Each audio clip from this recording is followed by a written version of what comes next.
nígbà tí mo gbọ́ pé Donald Trump ó fún Nigeria government ní warning on health àwọn máa kógun wá ẹ̀mí ìlè parọ́ fún yín èmi kọ́kọ́ so ìṣó ló jábọ́ nídìí mi torí ó ń bọ̀ à ń bọ̀ àwọn là ń dẹ́ẹ̀dẹ́ dáàdi wa Tinubu ẹ jẹ́ kọ́kọ́ bẹ́yìn aráàlú sọ̀rọ̀ ṣẹlẹ̀ gbogbo àwọn aráàlú ẹ ká lọ múra sọ̀rọ̀ ara wa báyìí o ó ti fẹ́ máa di woro sí woro o ọ̀rọ̀ yìí ti kọjá ọ̀rọ̀ bí tá à ń rò mọ́ báyìí o ẹlẹ́ẹ̀kejì bàbá Tinubu tẹ́ ẹ̀ bá tiẹ̀ rí wa gẹ́gẹ́ bí ọmọ yín ẹ jọ̀ọ́ ẹ torí tọlọ́run ẹ fi wá sílẹ̀ fáwọn biological parents wa ẹ fi wá sílẹ̀ èyí tẹ́ ń ṣèjọba yìí life is not by religion it's by humanity wáyé tẹ́ ń pa àwọn èèyàn kan fa àwọn èèyàn kan sílẹ̀ ẹ jọ̀ọ́ èyí tẹ́ ń ṣèjọba orílẹ̀-èdè yìí ẹ ń pa àwọn èèyàn kan you are killing actually man pastor tó pariwo yẹn pé wọ́n tó ń bẹ́rì àwọn èèyàn lọ́wọ́ tó ń pariwo fún Donald Trump tó ń pariwo fún America country mo gbọ́ allegedly pé baba Tinubu àbáwọn èèyàn kan respond pé AI ní kinní yẹn dáàdì tó bá yẹ pé mọ̀mọ́ ń ṣe bẹ́ẹ̀ ni ẹ̀yin Nigeria government tó bá yẹ pé mọ̀mọ́ fẹ́ máa pa wọn people yìí ní ìwà burúkú nìyẹn o ẹ wálé ayé tiyín àwọn náà wálé ayé tiwọn everybody ló nílé ayé títí ẹ o kò yẹ kó máa rí bẹ́ẹ̀ o ẹ bá lè sọ pé AI ní kinní yẹn definitely ẹ̀yin gangan fún ara yín ẹ lọ́wọ́ sí ìmí máa dòná àwa náà tiẹ̀ ti mọ̀nà because white government máa wà táwọn Boko Haram dẹ̀ máa fi aláwọ̀ àgbàrò máa géré èèyàn máa pààyàn tẹ bá dẹ̀ fẹ́ gbé ẹni kinní kan ìjọba máa kọ́ ọlọ́pàá síta pé kọ́ lọ́ máa ṣá everybody tó bá sọ̀rọ̀ ẹ sì gbé wanted lé olóyè Sunday Igboho lórí látọjọ́ yìí because against killing so this is the government àbí this is just ó lágbára o dáàdi Tinubu ẹ má jẹ́ kí nǹkan ṣe wá ní country yìí o tóyìnbó bá fẹ́ gbàjọba lọ́wọ́ yín kán gbàjọba lọ́wọ́ yín àwọn tá àjẹ gbé agbọ́dọ̀ kú gbé o nǹkan tẹ́mi wá sọ nìyẹn o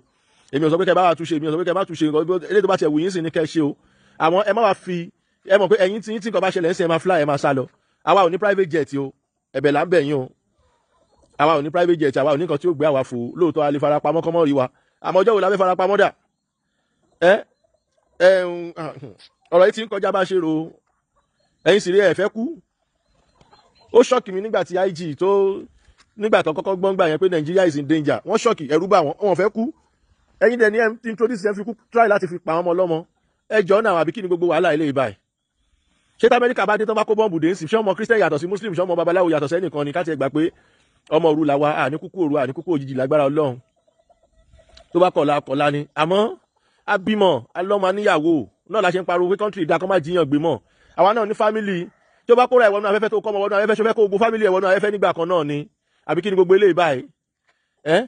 tó didi lọ́ọ̀yà bàbá wa kan ti sọ fún wa pé ẹni tó bá lówó láti travel out kó tètè ya jápa pé country yìí kò máa ṣẹlẹ̀ ń bẹ̀ wọ́n ní nǹkan tán rí náà àbí aníkẹjẹ́ ká pín ẹni ẹ̀fẹ́ ká pín aníkẹjẹ́ pín ẹni ẹ̀fẹ́ kí ẹ̀rẹ̀ tútù ṣe náà ẹ̀ tún fẹ́ kí lè wá fẹ́ ká ṣe ṣáwọn èèyàn kọ́ lẹ́ ń control ni ṣe báwọn èèyàn lẹ́ ń control ṣèbó ní bá ṣe fẹ́ ṣé tipátipá náà fi ń jo lórí ni kí ló ṣẹlẹ̀ báyìí ẹ jọ̀ọ́ o eléyìí tó fẹ́ ṣẹlẹ̀ yìí ẹ má jẹ́ kó já láwa lórí o tó bá ti jẹ́ pé ẹ̀yin àtàwọn ọmọ yín lẹ́jọ́ máa forí kó sì dá o bọ̀ kò ṣe gbogbo wa la máa tún máa jìyà yẹn o the same ẹ̀yin tẹ́ ń sọ pé ká dákẹ́ ká má sọ̀rọ̀ the same ẹ̀yin náà lẹ́ ń deny complain pé àìní nǹkan báwo ló ṣe máa jẹ́ AI Israel the pastor is talking truth are we fear are we scared we scared about government we still scared about road to pass we scared about bandits too kí ló ṣẹlẹ̀ ṣe fẹ́ pa wá tán ni kí ló dé you people should leave us alone if you can't do anything ẹ fi polẹ̀ fún wa jẹ́ kí ló kálukú Nigeria is not a Nigeria is not a country leave Yoruba alone let Yoruba go their way let Igbo people go their way let Hausa people go their way why you by forcing us together kí ló ṣẹlẹ̀ ìwà burúkú lélẹ̀ ìwà yóò dá o ìwà yóò dá tí bá ṣe pé àwọn olórí burúkú Yorùbá kan tó wà behind yín tó gbé tán kó yín sábẹ́ and I want to use this opportunity to ẹnìkan message mi sìn ó ní òun wá mi wá sí àdúgbò kan pé òun fẹ́ rí mi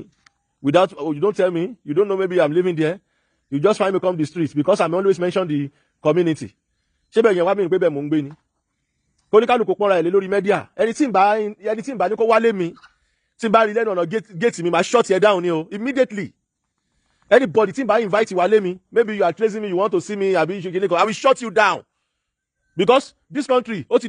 di kó lórí dorí mú sí why you are chasing me why you are tracing me come to my house for what did I owe you money did I have business with you you say you wọ́n fẹ́ wá ṣiṣẹ́ tó bá fẹ́ wá ṣiṣẹ́ kò ṣe àwọn tó jù ẹ lọ tó ń sanwó gidi wọn sí online ni àbí kì í ṣe WhatsApp bẹ́ẹ̀ náà ti ń bá mi sọ̀rọ̀ they come ṣe I told you people come to my house ni you just say you are finding me to come to my house I beg you ibi táyé ìlọ ń sìn make everybody sit down in his house o I'm selling market nobody find me come here I'm sending market to everybody ẹ má pa wá tán náà, everybody wá ń bẹ̀rù, everybody wá ń bẹ̀rù. Kí leléyìí náà? Ẹ má pa wá tán ẹ jọ̀ọ́ o, ẹ̀yin ní private jet ẹ má fi tra ẹ má fi sálọ, ẹ ti kó pamọ́ fáwọn ọmọ yín o. Àwa la ṣẹ̀ṣẹ̀ bẹ̀rẹ̀ ìgbésí ayé wa o. You people should stop killing us. Stop killing us. If Nigeria cannot work, let everybody separate. Let everybody go. Ẹ dẹ̀ dúró síbẹ̀, ẹ dẹ̀ show wickedness yẹn pé kò sí kankan tẹ́ni kankan máa ṣe fún yín. Ẹ jọ̀ọ́ náà, àbí kí ni gbogbo eléyìí náà? Ṣòwòrẹ́ sọ̀rọ̀ lẹ́nu ọjọ́ mẹ́ta, láì ti gbé. Wọ́n ní kó lọ gbé Ṣòwòrẹ́ wá. Àwọn Boko Haram dẹ̀ pààyàn, wọ́n pa ọlọ́pàá, wọ́n dẹ̀ scot free. You people are enjoying the killings because of money, because of selfishness. Kí ló ṣẹlẹ̀? Abeg, don't reason my matter, and if you want to reason my matter, reason it. It's better for we to talk now before you kill all of us. We say this is AI too. When everybody is talking, we say AI. What is the meaning of AI? So Nigeria government know AI. Ìkànnì yín o, ẹ ṣe dáadáa o, ẹ ṣe dáadáa o. Tá bá sọ̀rọ̀ nípa killings, kí ló mú Nigeria president to speak out, to shut all those bandits down. Nnamdi Kanu nìyẹn sì ṣe síbẹ̀. Àwọn èèyàn jáde lẹ́nu jọ́ mẹ́ta ẹ rí tí àgà sì tẹ̀ sí wọn lójú. Irú nonsense country wo leléyìí náà? Kí ló ṣẹlẹ̀? Ẹ má pa àwọn èèyàn tán o, ẹ̀dùn ní tèmi lèmi sọ yìí o, èmi ò mọ̀ pa ẹ o, because ẹ̀yin lẹ́ni ká drop everybody drop alligators lẹ́nu jọ́ mẹ́ta, everybody face business, but we cannot be looking at you to be killing us. Ẹ̀yin lẹ dá wa ni, ṣé lórí burúkú ni yín ni? Ṣé ẹ̀yin lẹ dá wa ni? You are not the one create us now. Ìwọ náà wáyé tiẹ̀, èmi náà wáyé tèmi. Ẹ dẹ̀ wá ń ṣe bí ìgbà tó wá pẹ́ yín lọ́lọ́ gbá ilé lọ́wọ́ lórí burúkú ẹbẹ́ ṣòfò ni. Ẹni wá lára now. All this thing is getting too much. Killing is getting too much in the country. And you say we should stop, we should silence, we should not talk. For what? Ẹ jọ̀ọ́ ẹ torí t'Ọlọ́run o, ẹ má pa wá o. Ẹ má pa wá tán, ẹ má pa wá tán là ń sọ fún yín. Don't kill us. We don't deserve to die. You have your own life, we have our own life too. Kí ló dé?